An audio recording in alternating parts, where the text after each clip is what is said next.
Bad news for us here at the prison. The enemy fell for our decoy base. With all the fake planes and trucks we had out, it must have looked to them like the Osean Air Force was about to go on the attack.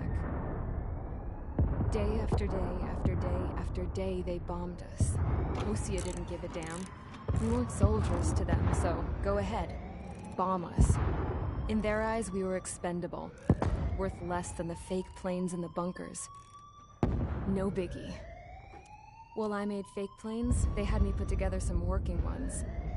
Then, some genius at HQ decided we should send it up, so the base looked legit. Thankfully, we had people to crew them.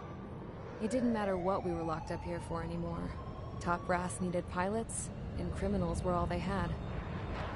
A crook, a gambler, an anarchist. Just your typical lowlifes. They threw each one of them in a cockpit and sent them up to intercept the enemy's planes. But in the end, it was all just for show. So, up they went, day after day after day. Today they tossed someone new into the mix. Wonder what he did to get sent here. My dad died flying for the Osean Air Force.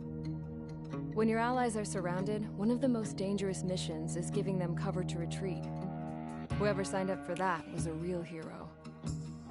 But even more dangerous than that was being the one who had to cover the rear guard's retreat. That was my dad's job, and one time, he called it off. Said it was too late for him. Said anyone else would have done the same. I found that out from a war buddy of his when he came to tell me how my dad died. The next time a retreat happened, my dad volunteered to be in the rear guard. Dumbass. He died all right. No one came to help. The news nearly broke me. Of all the ways to get killed, that's gotta be the most pathetic one ever. Am I right? There's a rumor going around about another inmate. A guy they brought here a little while ago. Get this, talk in the cell block says he was sent here because he killed Harling, the president of Osea during the last war, remember? He's the one that sent my dad on that suicide mission. He's the reason I had to go live with my grandpa, and why me and Gramps started building a supersonic jet. He's the reason I ended up here.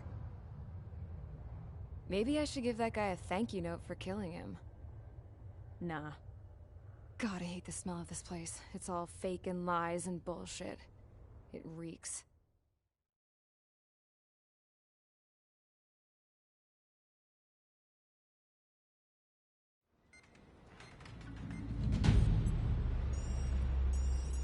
All right, guys, I'll let you in on some juicy info.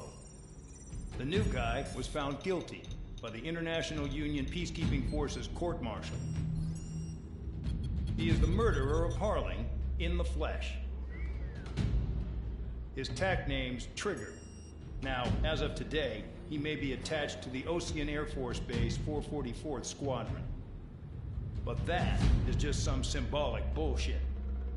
It doesn't really matter if he's Harling's murderer or not.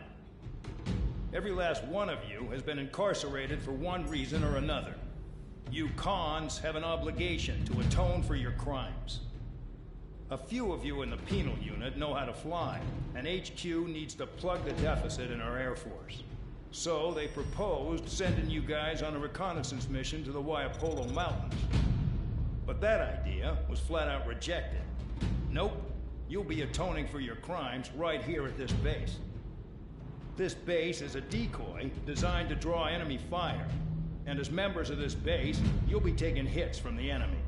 This will allow our forces to safely prepare a counterattack. Incoming! Switch off that alarm. It's just the usual. I thought Zapland was supposed to be an isolated area. Okay, I'm gonna need a few aircraft to scramble. Again? Wonder how many we'll lose today. Better than solitary. Enemy aircraft detected over the dummy runway. We just need to make it look like we can put up a fight. Some of those piles of junk can at least take off. Let's get the guiltiest cons in the sky first. We'll start with Harling's murderer. We don't expect you to down any bombers. But what we do want is to make them think that we've got an active base here.